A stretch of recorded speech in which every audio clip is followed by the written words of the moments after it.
मित्रों नमस्कार, आप है बसंत गुरु जी के साथ। हमारा आपका सबका घर परिवार होता है। उम्मीद है कि आपका घर में भी खुशी होगा, आनंद होगा, प्रेम से सब रहते होंगे। आपका परिवार दुनिया का सबसे सुंदर परिवार होगा, प्यारा सा परिवार होगा, लवली फैमिली होगा। पर क्या इस लवली फैमिली में पशु पक्षी, पड़ोसी और ऐसे लोगों का स्थान है भी कि नहीं है? कि मेरे परिवार में मेरी पत्नी, मेरे बच्चे, मेरी पत्नी, मेरे सगा संबंधी, मेरी आत्मीजन, मैं, ये पत्थर, ये भौतिक संसाधन वगैरह वगैरह। क्या हमारे इस परिवार में पर्यावरण का भी क्या स्थान है? वायु का स्थान है? या दूसरे की सुख शांति को भंग नहीं करने का भी कोई हम लोग विचार रखते हैं कि नहीं, मैं और मेरा परिवार हम हल्ला करें तो अच्छा, हम चीखें चिल्लाएं तो अच्छा, हम डांस पार्टी करें तो अच्छा, हम फटाके फोड़े तो अच्छा, हम धुआं का गुबार निकालें तो अच्छा। यानी पड़ोसियों का कोई ख्याल नहीं रखा जाए, इस पर्यावरण के बाबत कोई चिंता ही नहीं की जाए। मेरा परिवार जैसा भी पढ़े लिखे उसको अच्छी सी डिग्री मिल जाए, उसको अच्छे से अंक मिल जाए, वो दुनिया में टॉप करते रहे, भले ही वो टॉपर की योग्यता न रखता हो, और मन चाहे नौकरी भी मिल जाए, गवर्नमेंट उसको अच्छी मोटी तनख्वाह दे, लोग शाबाशियाँ दें, तालियां बजाएं, और घर में आए तो वो अपने सब हम एक दूसरे को बड़े प्यार करें, बड़े प्रेम करें। अच्छा, बड़ी अच्छी बात है। पर आपका माहौल और हमारा माहौल में थोड़ा फर्क हो सकता है। हम गांव देहात से बिलोंग करते हैं। हमारे गांव देहात में हम उस सभ्यता और संस्कृति से आते हैं जहां बच्चों को यह कहना नहीं पड़ता कि मम्मी आई लव यू, पापा आई लव यू, ये कहने की वस्तु नहीं रहे हैं। हमारी परंपरा में हम लोग जहाँ से ताल्लुक़ रखते हैं, हम अपने स्वभाव से, अपने कर्मों से और अपने अंतर मन से और अपने अंतर ज्ञान से, अपने अंतर चेतना से हम उसे प्रेम करते ही हैं।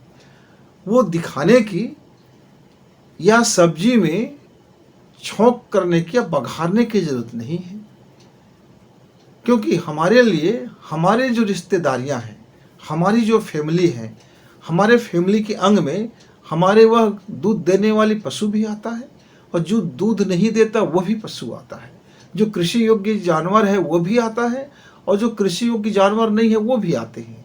हमारे घर में बिल्लियों के भी स्थान है, और चूहों का भी स्थान है, कुत्तों के लिए भी है, पशु पक्षियों के लिए भी है, कलरव करते हमारे पक्षियों के लिए भी है, और इत्यादि सब मिल कर के, तितली है, फूल है, पौधे है, पड़ोसी है, और हम एक दूसरे को बात बात में, बीच बीच में थोड़ी लड़ना झगड़ना और फिर एक दूसरे का ख्याल रखना, ये हमारे यहाँ प्यारा सा परिवार में हमारा रहा है। पर इन दिनों हमारे हम देखते हैं कि मूवी में एक लाइफ स्टाइल दिखाई जाती है, वेस्टर्न जगत की लाइफ स्टाइल दिखाई जाती है कि बात बात में मम्मियाँ अपने बच्चों को बचपन से ही बेटा आई लव यू ऐसा बोलते रहते हैं। क्यों? वो कार्य की व्यस्तता में है, और वो मनी कमाने के लिए, वो परिवार की खुशी कमाने के लिए दिन रात वो जुटा हुआ है। उनको ऐसा लगता है कि परिवार की खुशी इस धन से है, इस धन को हम कमा लें। कमाते कमाते वो परिवार गंवा बैठते हैं। इसलिए परिवार को बार बार याद दिलाना पड़ता है कि बेटा हम आपको बड़े प्रेम करते हैं, आई लव यू। इसकी बड़ी चलन चलते हैं। अच्छी बात है, अपनी अपनी परंपरा है, अपनी अपनी जीवन शैलियाँ है, अपनी अपनी लाइफ स्टाइल है। पर इसमें एक बात बड़ी आ जाता है, बच्चे फिर इसमें इमोशनल हो जाते हैं, भावनात्मक हो जाते हैं कि मेरी मम्मी पापा दिन रात क्लब में रहते हैं, पार्टी करते हैं, डांस करते हैं, वहाँ जाते हैं, पैसा कमाते हैं, वो ये करते हैं, वो करते हैं, बियर बार में जाते हैं, पीते रहते हैं, घर में आते हैं तो हमारे लिए टाइम नहीं रहता, बस मुंह से चिपका देते हैं आई लव यू का एक लेवल चिपका देते हैं, और दोनों चिक बाजी होते रहते हैं, घर में झगड़ते रहते हैं। छोटी फैमिली हो गया। अब छोटी फैमिली हो गया तो बच्चों के लिए उनको अतिरिक्त प्रेम देने वाला भी कोई नहीं रह गया। तो सारे नौकर चाकर है, सब बुरा भाग में है कि कितना करना, झाड़ू वाला का नौकर होगा, कौन खाना बनाने वाला होगा, कपड़ा धोने वाला होगा, यानी इंचों में मुस्काने वाला भी होगा, और उनको थोड़ा सैर सपाटा भी कराए, आए सुबह शाम, ये करा ले, कोचिंग करा ले, ट्यूशन करा ले, ये करा ले, वो करा ले, और ये सारा तामझाम हो रहा है अपने परिवार को प्यारा सा परिवार बनाने के लिए। और परिवार से या प्यारा परिवार या प्यार जो है वो खो सा जाता है। क्यों? क्योंकि वो कहते हैं कि बी प्रैक्टिकल। आप जीवन को भावना से नहीं जी सकते, आपको प्रैक्टिकल होना पड़ेगा। आपको देखना पड़ेगा कि आपकी रोज़मर्रा की ज़रूरतों के लिए पैसा कहाँ से आएगा, ये सुख सुविधा के लिए पैसा कहाँ से आएगा। ये तमाम जो ज़िंदगी हम जी रहे हैं, 5 स्टार क्लब में जो ज़िंदगी जी रहे हैं, इसके लिए भी बड़ी मेहनत लगती है। और इसलिए परिवार छोटा होता हुआ भी परिवार बहुत दूर हो जाता है। आपस में हम बहुत कम फैमिली रह जाते हैं, बस 2 और हमारे 2, और कई जगह तो हम 2 और हमारे 1 हो जाते हैं, और कुछ जगह तो हम 2 और हमारे कुछ भी नहीं रह जाते, फिर भी वहाँ वो प्यारा सा परिवार नहीं बन पाता।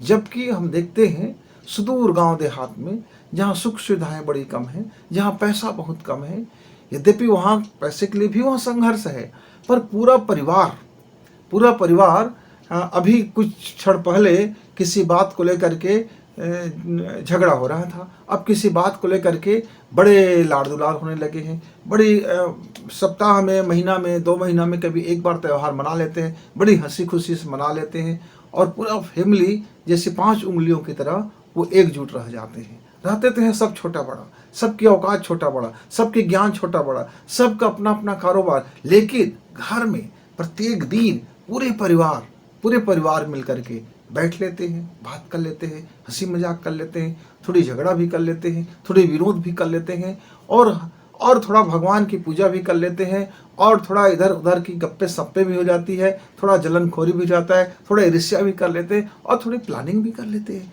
इस तरह से उनका जीवन चलते रहता है। अब मित्रों, मैं बड़ी कन्फ्यूजन में हो गया कि जब मेरे मित्र ने कहा कि शहरी जो जीवन है, मेट्रो सिटी का जो लाइफ है, वहाँ 5 स्टार क्लब की जो सुविधाएं हैं, और हर चीज़, आपको हर चीज़ मिल जाता मुहैया है, बस मनी चाहिए। पर उस मनी को प्राप्त करने के लिए प्रैक्टिकल लाइफ चाहिए। अब समस्या ये आ गया कि आपका जीवन इमोशनल से चलेगा कि प्रैक्टिकल से चलेगा। दोनों जरूरी है। आपको धन कमाना है तो धन मार्केट की समझना पड़ेगा, फिर आपका अपना वैल्यू भी समझना पड़ेगा, फिर आपको अपने वैल्यू को बढ़ाना भी पड़ेगा, और आपको अपना मनी पावर भी बढ़ाना पड़ेगा, और आपको मनी कमाने के लिए वक्त भी जरूरत पड़ेगा।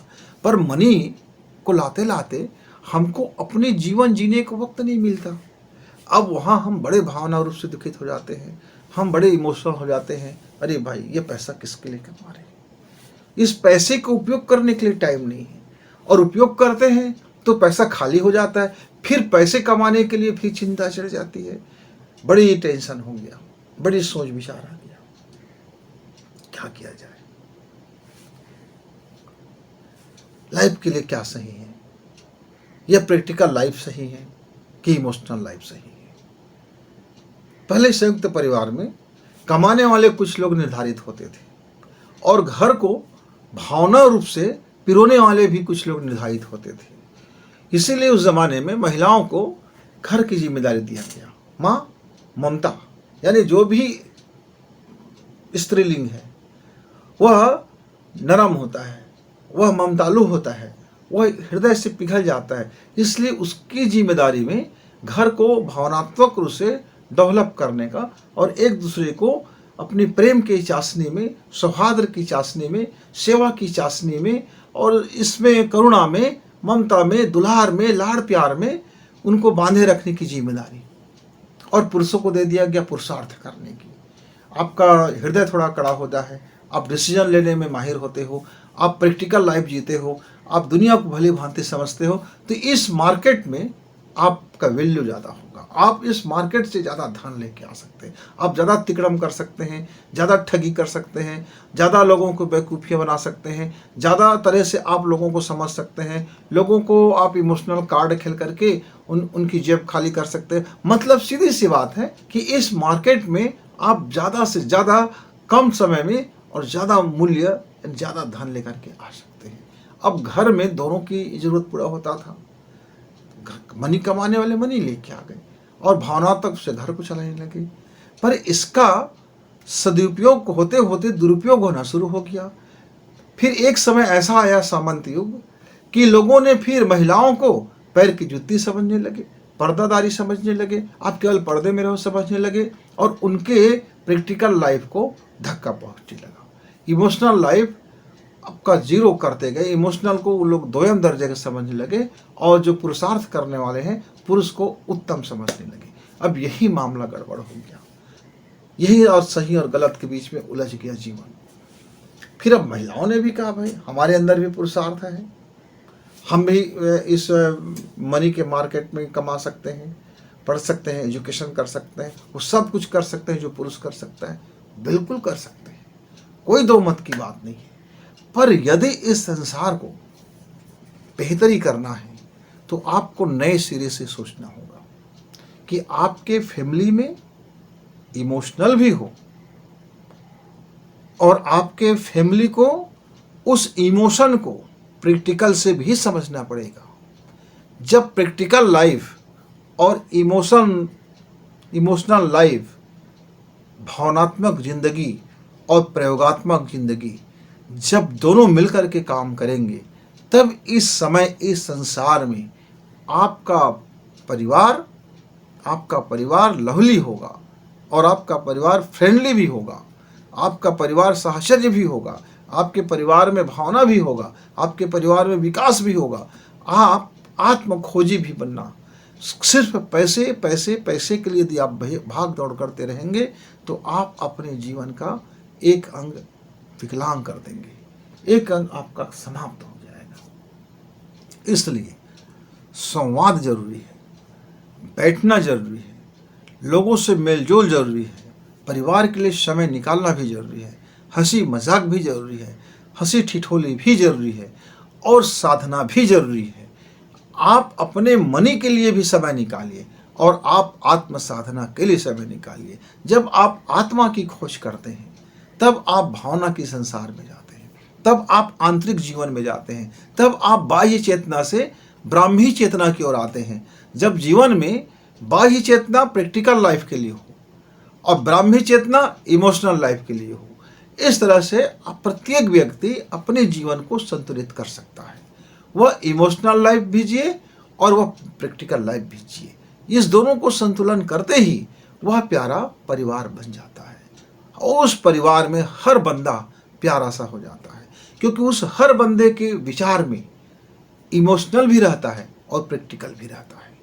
वो जीवन को समझता है, यह कुत्ते भी जरूरी है, ये बिल्लियां भी जरूरी है, ये पक्षियां भी जरूरी है, ये आपका छोटे छोटे पशु भी जरूरी है और ज़रूरी है आपका घर परिवार का साफ सफाई भी रखना और ज़रूरी है आपकी आत्मचिंतन के भी रहना, आपके भीतर में प्रेम का भी रहना, आपके भीतर में वह ममता का भी रहना और आपके उस हृदय में कठोरता का भी रहना। कहाँ कठोर होना है, कहाँ अनुशासित होना है, कहाँ आपको प्रकृति के साथ जीवन जीना है और कब आपको इस प्रकृति के अंदर में ही भी प्रैक्टिकल लाइफ भी जीना है। मित्रों, तो इसको जानना और समझना सरल है और कठिन भी है।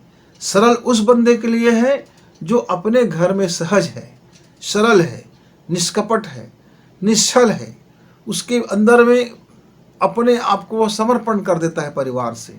और कठिन उसके लिए है जो घर के भीतर भी मुखौटे लगा के जीता है, घर के भीतर भी जो ईगो लेके जीता है, घर के भीतर भी अपने अहंकार को पाले बैठा है, घर के भीतर भी केवल मैं और मैं कुछ पाल के बैठा है, घर के भीतर वो मनी पावर को समझ रहा है कि मैं नहीं कमाऊंगा तो ये सुख सुविधा नहीं मिलेगा, इस बात का वह लेके बैठा है। तो मित्रों, आप मनी कमाते हो, अपने घर के चौखट से बाहर छोड़ दो उस ईगो को। घर के अंदर आप बिल्कुल वही निर्मल बन जाओ जो आपके घर के बूढ़े माता पिता, जो अधन्नी और चरनी तक नहीं कमाता, आपके घर का वह छोटा सा प्यारा बच्चा जिसको अभी पैसे से कोई लेना देना नहीं है, घर का वह छोटा सा प्यारा कुत्ता जिसको नहीं जानता कि मालिक क्या है, नौकर क्या है, वो सबको ये जानता है हम सब फैमिली है। घर का वह छोटा सा प्यारा सा नन्ही सी चिड़िया जो चहकती है, आप उसको खाना दो भी तो भी चहकती है, नहीं दो तो भी चहकती है। वो कोयल की प्यारी सी कूक जो सुबह सुबह भिनसारे आपको जगाती है, वो सुबह की वो ओस की बूंदें जो आपके पौधे में पत्तियों में आकर के टपकते रहते हैं, और सुबह वो ओस की बूंदे हैं, वह नरम नरम घास है, और वह सूरज की प्रथम किरणें हैं जिसको जो आपके घर में आते ही आपको सुबह का रोशनी दिखा के जगा देते हैं। मित्रों, इस सब का आनंद, इस सब को जीवन में जीना, ये आपका प्यारा सा लाइफ बनता है। ऐसा नहीं है 12 बजे उठ रहे हो, अब दोपहर में उठ रहे हो तो सुबह की सारी आनंद खो गया, खो गया। आप पैसे कमाते रहो फिर पैसे, और रात को आते हो 12 बजे, डिस्को से आते हो, क्लब से आते हो, नशे में आते हो, और ईगो में भी आते हो, मुखौटे लगा के आते हो और पसर जाते हो घर में आकर के, और सिर्फ वासना से ज़िंदगी को जीते हो। तो ये आपका प्रैक्टिकल लाइफ नहीं है, ये आपकी ज़िंदगी गट-मट में जा रहा है। तो मित्रों, समृद्धि कमाइए पैसा, पर उसका एक नियत समय होता है और एक नियत स्थिति होता है। आप अपने को समझिए, आपका परिवार भी प्यारा हो सकता है, सारा तनाव दूर हो सकता है, शांति से जीवन जी सकते हो, और समृद्धि और शांति दोनों साथ साथ चल सकती है।